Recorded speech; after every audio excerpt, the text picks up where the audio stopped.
guys, just to let you know that filming on ride is strictly prohibited on this ghost train, but I asked the operator if it would be okay to get a video on the ride, and they said yeah, go for it. So I got the special permission to film on this ride, but for those who are just coming, like, just be aware you're not allowed to.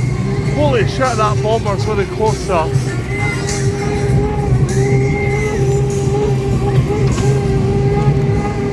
This is another new ghost train credit, guys, I think.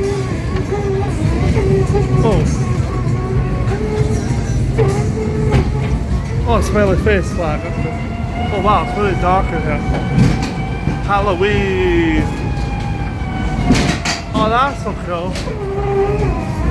It's not scary, it doesn't come a Halloween flag so far.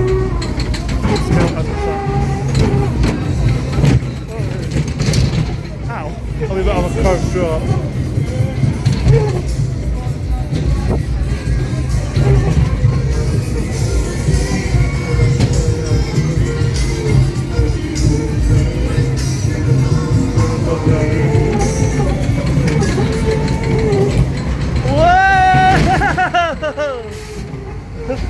Whoa!